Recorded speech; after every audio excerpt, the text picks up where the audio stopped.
അതെ, ആരെങ്കിലും ഒരാളുടെ കണ്ണ് എപ്പോഴും വഴിയിലുണ്ടാവണം. ആരും വരില്ല, എങ്കിലും ആരെങ്കിലും വന്നാലോ. നമുക്ക് മരണത്തിന് പോകണ്ടേ? മരണത്തിന് പോയാലേ തിന്നാനൊന്നും കിട്ടില്ല. നമുക്ക് സഞ്ചയനത്തിനും അപ്പൊ ഇഡ്ഡലി സാമ്പാറും കഴിക്കാം. സഞ്ജയ് 16 കൂടി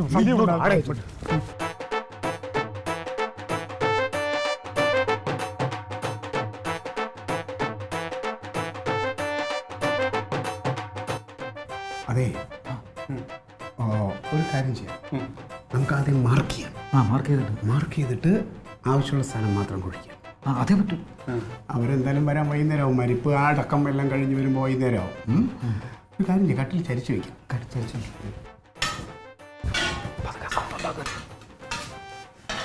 അതായത് കന്നിമൂലയുടെ കിഴക്ക് പടിഞ്ഞാറ്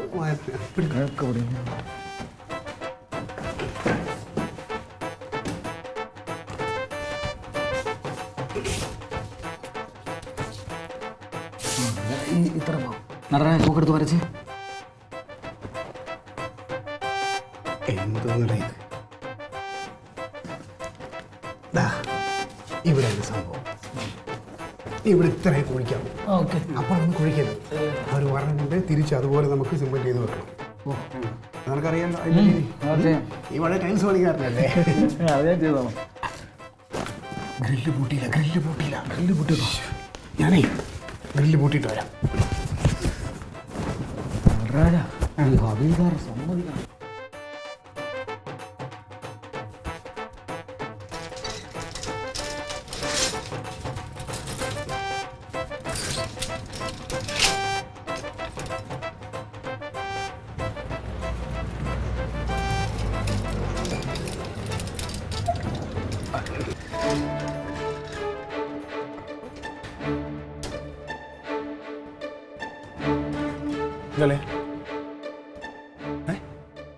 ഇവിടെന്താ അതുകൊണ്ട് പൂട്ടിയിട്ടേ മരിപ്പിന് പോലായിട്ട് ഇറങ്ങുമായിരുന്നു. അകത്തുനിന്ന് പൂട്ടിയിട്ട് ഞാൻ മരിച്ചതിന്റെ വിഷമത്തില് മറന്നു കളിയാ. ആര് പഠിച്ചെന്ന് പറഞ്ഞ? ചെറുതിയുടെ അച്ഛൻ എങ്ങനെ വലിച്ചു കിടക്കല്ലായിരുന്ന കുറെ നാളായിട്ട്. ഞാൻ അളിയനെ വിളിക്കാൻ വേണ്ടി ഇരിക്കുമായിരുന്നു മരിപ്പ് പറയാനായിട്ട്. കൂട്ടി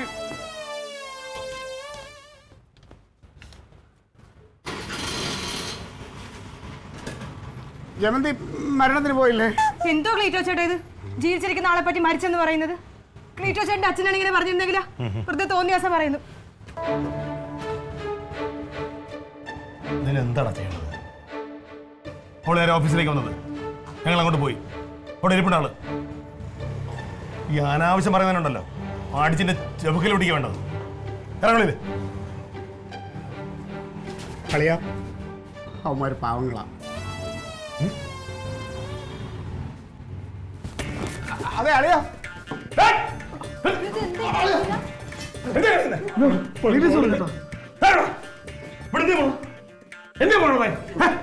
അവര് എന്ത് കാണിക്കും നിങ്ങളിവിടെ? അതെ അളിയാ, ആർക്കറിയാത്തൊരു രഹസ്യം ഞാൻ അളിയോട് പറയാൻ പോവാണ്. നമ്മുടെ ഈ വീടിൻ്റെ ഈ റൂമിൽ ഇവിടെ കോടിക്കണക്കിന് രൂപയുടെ നിധി ഇരിപ്പുണ്ട്. അതിനെടുത്തു കഴിഞ്ഞാൽ നമ്മൾ രക്ഷപ്പെട്ട്. എത്ര കോടി ഉണ്ടെങ്കിലും പകുതി കോടി അളിയനും പകുതി എനിക്ക്. നിന്നോട് ആരാ പറഞ്ഞത്? നിന്റെ അച്ഛൻ. അല്ല, അവൻ്റെ ഒരു മാമൻ. എപ്പോ?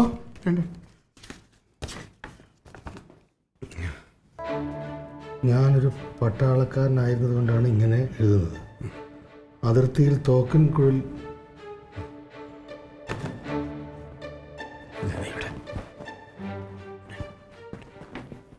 ഇതാണോ നിധി? ഈ നിധി എന്തേ നമുക്ക് കിട്ടി? എന്നിട്ട് ഈ എന്നോടൊരു വാക്ക് പറഞ്ഞില്ലല്ലോ. അതെപ്പോ എടുത്ത്? മോശമായിപ്പോ എൻ്റെ അടുത്തൊരു വാക്ക് പറയാറുണ്ടറിയാ. എടുത്തിട്ട് ഇവിടെ ആ നിധി തട്ടിപ്പുറത്തിരിപ്പുണ്ട്. അച്ഛൻ്റെ പഴയ ട്രങ്ക് കിട്ടി. അതിനകത്ത് അച്ഛൻ്റെ ഡ്രസ്സുണ്ട്, തൊപ്പിയുണ്ട്, കുറച്ച് പൈസയുണ്ട്. എന്നിട്ട് ആ പൈസ എവിടെ കളിയാ? ആ പൈസ എനിക്ക് ഒന്നും തന്നില്ലല്ലോ നിങ്ങൾ. ആ പൈസയില് നോട്ട് നിരോധനത്തിന്റെ സമയത്ത് അമ്മ എടുത്ത് കളഞ്ഞത്. പിന്നെ ഈ കത്ത് ഇതെന്നെ എവിടെ കിട്ടി? തങ്കത്തിന്റെ അലമാരയുടെ മുകളിലത്തെ ഒരു അച്ഛന്റെ കൈപ്പടയുള്ള എന്തെങ്കിലും സ്വന്തമായിട്ട് ഒരെണ്ണം വേണമെന്ന് കരുതിയിട്ട് അവളെടുത്ത് വിളിച്ചു വെച്ചതാ. വെച്ചോ. ഓ, അപ്പൊ ഇത് ഇവിടുന്ന് കുഴിച്ചെടുക്കാൻ വേണ്ടിട്ട് എന്നെ മാറ്റാൻ വേണ്ടിട്ടായിരിക്കും അച്ഛൻ മരിച്ചെന്ന് പറഞ്ഞല്ലേ? തക്ക സമയത്ത് നമ്മളിവിടെ എത്തി ഇതിലൂടെ കുഴിച്ച് കൊണ്ടുകൊണ്ടേനെ. എടാ നീ ഒരു ലോക തോൽവിയാണല്ലേ. ഇല്ലാത്ത നിധിയുടെ അന്വേഷിക്കുന്ന സമയം കൊണ്ട് ഉള്ളിടത്ത് പോയി അന്വേഷിക്കേ. അതെവിടെ നിധിയുള്ളത്?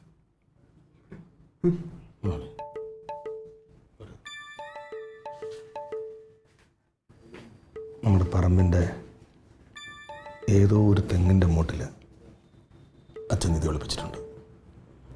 സത്യം, എനിക്കത് അന്വേഷിക്കുന്ന പോയല്ല, അതുകൊണ്ടാണ്.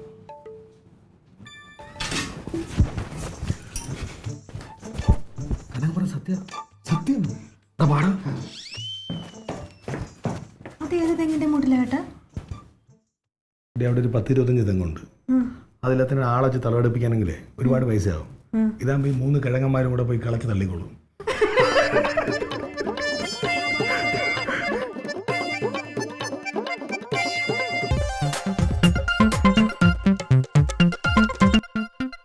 Alien versus Alien.